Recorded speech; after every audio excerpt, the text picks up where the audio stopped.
cerca de 4 bilhões e meio de pessoas, 55% da população mundial, vivem em áreas urbanas, um percentual que deve aumentar cada vez mais. Mas as mulheres e meninas, que são um pouco mais da metade dessa população, não se sentem seguras nas cidades. Nós vamos conversar agora com Carolina Cavalcante, arquiteta e mestre em planejamento urbano, sobre cidades mais seguras para as mulheres. Olá, Carolina, seja bem-vinda. Muito obrigada por vir aqui participar do Cidadania Mulher. E aí eu peço para você explicar para a gente, então, você fez esse trabalho sobre cidades mais seguras, né, dessa perspectiva de gênero, que foi uma demanda da Procuradoria da Mulher aqui do Senado, né? Conta para a gente um pouco como foi isso.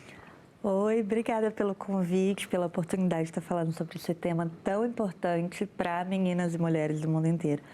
A questão da violência de gênero, ela é um problema que passa por todas as cidades do mundo, não é um problema de um país maior do que o outro.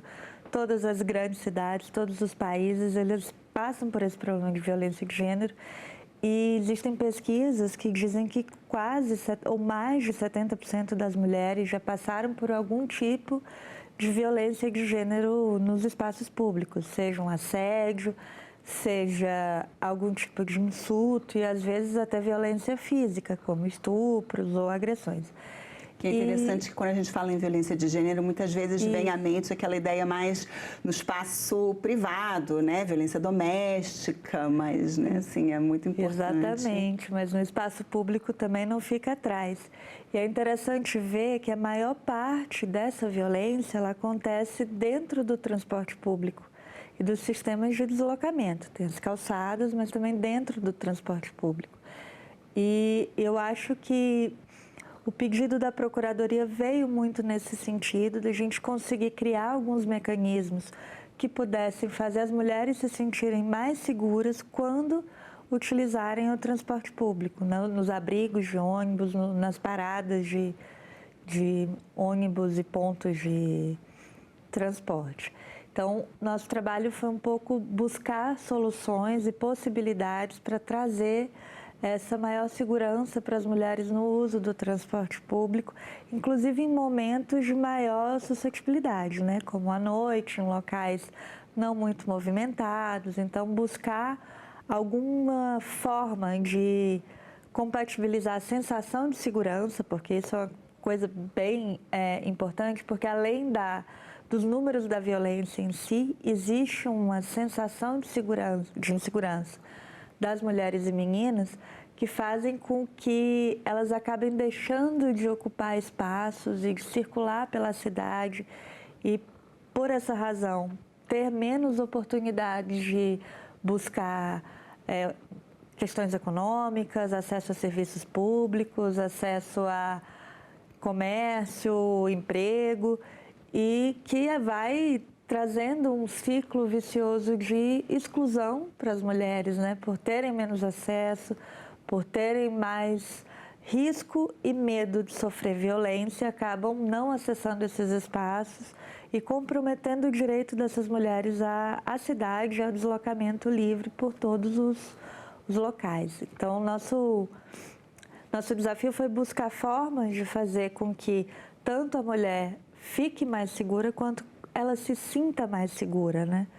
Com algumas estratégias de adaptação de pontos de parada de transporte público coletivo, ônibus sobretudo, a partir de uma inspiração de programas que têm sido desenvolvidos já em São Paulo, né, que é o programa Abrigo Amigo, que traz alguns mecanismos de botão de pânico, de você conseguir fazer uma chamada telefônica do ponto de ônibus para uma central de atendimento, onde vai ter alguém ali conversando com você e você não vai se sentir tão isolada, insegura naquele local, né? Então, a ideia é buscar adaptar os pontos de ônibus em locais mais ermos e de maior insegurança, né, já relatados, para que as mulheres tenham acesso a esse tipo de mecanismo, inclusive com ligação direta para serviços de emergência, polícia, no caso de alguma ameaça real. que as mulheres elas já são assim quem mais utiliza o transporte público, né? Parece que os números, assim, os homens é que usam mais, né, transportes individuais, dirigem carro, até mesmo bicicleta, e já as mulheres são quem mais usa mesmo esses, né, ônibus, metrôs, transportes públicos, elas usam mais esses sistemas. E aí, esses é que também precisam ser, né, como você falou, né, não basta... nem só ser mais seguro, precisa também parecer, né? Elas têm que ter essa sensação, né? Isso, porque não faz sentido, né? Se a gente busca a igualdade de gênero, a gente tem uma parcela da população que tem medo de utilizar os espaços urbanos. Interessante isso que você falou sobre as mulheres usarem mais o transporte público, isso é verdade, inclusive porque existe uma questão de gênero também relacionada à mobilidade e aos deslocamentos, né? Os deslocamentos dos homens são diferentes dos deslocamentos das mulheres. Geralmente, numa família, homem, mulher e filhos, quem usa o carro é o homem. E ele usa o carro sozinho para ir e voltar do trabalho, enquanto a mulher fica responsável por fazer todos os outros deslocamentos necessários para a reprodução da vida, né? Ela vai levar a criança na escola, ela volta, ela vai ao trabalho, ela passa no mercado. Então, todos esses deslocamentos costumam ser feitos no transporte público, que é um fator de insegurança gigante. Então, os deslocamentos das mulheres, eles não são casa-trabalho ou casa-estudo, eles são deslocamentos menores, mais deslocamentos, então você está ainda mais exposta a tipos de violência dentro desses serviços de transporte. E é interessante que você trouxe também essa questão do papel social, né, assim, da mulher como cuidadora, né, que geralmente é quem leva a criança para a escola, quem acompanha o idoso numa consulta, né, então às vezes ela não é nem só ela sozinha, né, muitas vezes ela está cuidando, né. Exato, a divisão de gênero do trabalho é uma questão histórica, né, sabemos. E está, inclusive, na raiz desses problemas urbanos que a gente vê hoje nas cidades, que são hostis às mulheres, né? Porque toda essa questão da divisão sexual, da divisão de gênero do trabalho, que coloca a mulher numa situação de cuidador, numa posição de cuidadora, né? E até mesmo uma posição inferiorizada em relação ao papel social que é ocupado pelo homem, né? Que é aquele que vai tomar as decisões políticas, tomar as grandes decisões econômicas, enquanto a mulher cabe cuidar do lar e da família, muitas vezes de forma não remunerada. E nessa divisão desigual, né, de trabalho, você coloca a mulher em um espaço privado, um espaço doméstico, e em algum momento, quando ela precisa sair desse local para também buscar um trabalho, também contribuir economicamente, existem muitas barreiras para que se acessem esses locais, né? Então, não existe essa vontade de divisão de poder. Então, isso se reflete nas nossas estruturas físicas, de cidades, de edifícios, e acaba se tornando uma barreira também de ascensão social das mulheres. Você vê pesquisas hoje, por exemplo, da ONU, que dizem que 70% dos pobres do mundo são mulheres. Então, as mulheres elas estão muito mais sujeitas à situação de vulnerabilidade social, inclusive desastres causados por mudanças climáticas, seja pela fragilidade dos seus sistemas de moradia ou das formas como vivenciam a cidade, né? Carolina, o trabalho que a gente está falando, né, esse texto para discussão que vocês fizeram da consultoria legislativa aqui do Senado está disponível, né, no site do Senado, para quem quiser acessar.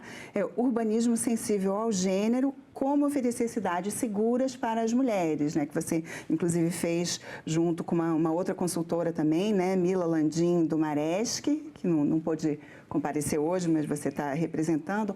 Conta para a gente um pouco como foi feito esse trabalho, vocês fizeram uma pesquisa, um levantamento, conta um pouquinho como foi. Sim, a partir da demanda exatamente da Procuradoria da Mulher aqui do Senado, foi nos solicitado que a gente fizesse uma proposta legislativa para essa questão da segurança nos abrigos de ônibus e no transporte. Daí nós fizemos uma pesquisa, inclusive para buscar outras soluções possíveis além dessa, porque a gente vê que isso realmente é um problema, né? E é um problema que coloca as mulheres dentro de um ciclo vicioso de exclusão social e econômica. E vimos que existem muitas soluções sendo desenvolvidas já há algum tempo para buscar exatamente esse urbanismo sensível ao gênero. E o que isso significa na prática, né? Significa trazer cidades que elas são sensíveis aos problemas de deslocamento, moradia e usufruto das cidades para mulheres e meninas. Então, existem alguns princípios que são princípios do que a gente chama urbanismo securitário, que é uma corrente urbanística que foi desenvolvida na década de 80, 70, principalmente no Canadá, que coloca alguns pontos de como promover cidades seguras, né? Então, você tem toda a questão da iluminação, da qualidade dos espaços públicos, da questão da mistura de usos, porque você precisa sempre ver para onde você vai e ser visto. Então, você está em meio a outras pessoas, ajuda nessa sensação de segurança também, na prevenção de violência. Sinalização, saber para onde você vai e ter clareza dos seus caminhos, policiamento e, principalmente, a participação comunitária, né, das próprias pessoas usuárias do espaço, elas poderem indicar para a prefeitura ou para o poder público o que é necessário para melhorar aquele local. E também buscar outros tipos de ações, como prevenir imóveis vazios, terrenos desocupados e todos esses infraestruturas em mau estado de conservação, todos esses pontos que podem servir como locais de esconderijo, locais de violência, enfim, que ficam sendo um pouco mais perigosos para a circulação. E a partir nós descobrimos que a partir dessa teoria do urbanismo securitário, foram propostas metodologias, né, de estudo de cidades capazes de adaptar esses espaços a espaços que sejam mais seguros a partir desses princípios. Então, existe um instrumento que é usado hoje no Canadá, na Espanha, em alguns outros países europeus, que chama auditoria de gênero. É uma espécie de relatório de impacto de gênero. Então, todas as vezes que se vai buscar um projeto de requalificação urbana ou implantação de um novo bairro, você buscar fazer uma leitura e um mapeamento do território de forma participativa, capaz de identificar esses pontos sensíveis e propor alterações nesses projetos para buscar uma segurança maior do espaço, né? Então, acho que esse foi um ponto bem interessante que a gente encontrou na pesquisa, além de vários outros relacionados a mapeamento de situações de violência, a uso de aplicativos, uso de Big Data para buscar identificar pontos da cidade que são mais sensíveis, para no futuro, nesses pontos, você buscar fazer esse mapeamento e entender quais são os locais que estão trazendo insegurança. Então, são várias as possibilidades de atuação que a gente pode trabalhar, inclusive na legislação brasileira, para buscar melhorar a qualidade do nosso planejamento urbano e buscar umas cidades melhores e mais seguras para as mulheres. Agora, quando você fala nessa participação, né, inclusive na mudança da legislação, a gente sabe a própria Procuradoria da Mulher, a bancada feminina aqui no Senado, né, tem sempre batido nessa tecla de mais representação feminina, que acho que até para ter esse olhar de perceber que as cidades são menos seguras para uma parcela da população, tem que ter essa representatividade, né, para conseguir enxergar Com essa certeza. questão. Essa questão da baixa ocupação dos espaços de poder e decisão pelas mulheres leva exatamente a esse modelo de cidade que é hostil, porque a partir do momento que você tem aquelas pessoas que vivenciam essa violência no dia a dia, que mulher nunca passou por uma situação de assédio no espaço público ou no transporte? Então, o medo que as mulheres experimentam, ele é real e ele é um motivador de preocupações legislativas que não vão. Por mais que os homens aliados, sensíveis ao tema, eles nunca vivenciaram esse tipo de problema Porque esses números vocês até trazem, né, do trabalho, assim, da violência, quando, né, assim, se amplia não só, assim, uma violência realmente física ou sexual, né, mas, assim, né, uma cantada imprópria, uma gracinha sem graça, né, e tal. Aí mais de 80%, assim, os números são altíssimos. 90% em algumas cidades, né, como Nova Delhi, na Índia. No Brasil existem pesquisas, por exemplo, na cidade de São Paulo, que colocam que mais de 65% das mulheres já sofreram algum tipo de violência ou assédio no transporte, no espaço público. Isso é estarrecedor. Então, a importância das mulheres ocuparem esses espaços de produção de leis, de debate legislativo, espaços de poder, espaços de decisão, exatamente para trazer essas questões, essas vivências que são próprias da maneira feminina de vivenciar a cidade. Agora, você falou essa questão da ocupação mista, né? Assim, porque se for, por exemplo, um bairro só residencial, né, em algum momento todo mundo vai estar trabalhando em outro lugar e ali vai ficar meio abandonada, mais ou menos essa a ideia? Exatamente. Né? Não é muito seguro para transitar num espaço assim? Acho que a ONU Mulheres, eles têm um trabalho muito interessante que fala sobre alguns princípios do desenvolvimento urbano para a prevenção de violência de gênero contra as mulheres, né? Então, eles trabalham muito Quando você trabalha com violência, você trabalha em dois sentidos, né? Da prevenção da violência e do acolhimento posterior, né? Então, depois que a violência ocorre, você precisa ter canais de denúncia, formas de mapear, de saber o que aconteceu, de encaminhar, enfim, aquela mulher que passou por uma situação de violência. Isso é um ponto. O outro ponto é exatamente a prevenção. Então, a ONU Mulheres, ela propõe 5 premissas, que são premissas básicas para um desenvolvimento urbano também sensível ao gênero, né? Que é o primeiro, o combate à vulnerabilidade das mulheres, à pobreza. Segundo, é buscar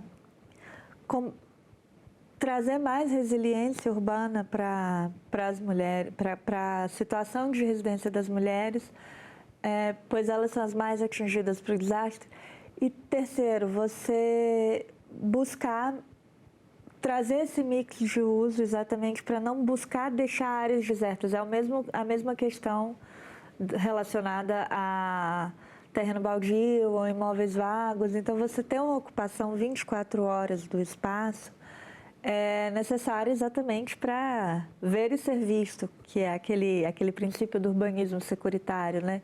Então, você tem, além do policiamento, que também é outro princípio, né? Você tem milhões de olhos e você tem o que a gente chama de controle social da segurança de gênero e da segurança das pessoas em geral, porque quando você tem uma cidade segura para as mulheres, a cidade é segura para todos, né? Então, outro princípio seria buscar a segurança no transporte público e, finalmente, a participação das mulheres nesses mapeamentos, que é exatamente a ocupação desses espaços e você conseguir dar voz a essas pessoas que vivenciam na pele esse tipo de violência, seja dentro de um contexto mais técnico, específico, de um levantamento, mapeamento social daqueles locais de violência prática ou de maior medo, seja dentro do parlamento, através da representação feminina, buscando soluções que sejam mais globais para esse tipo de problema.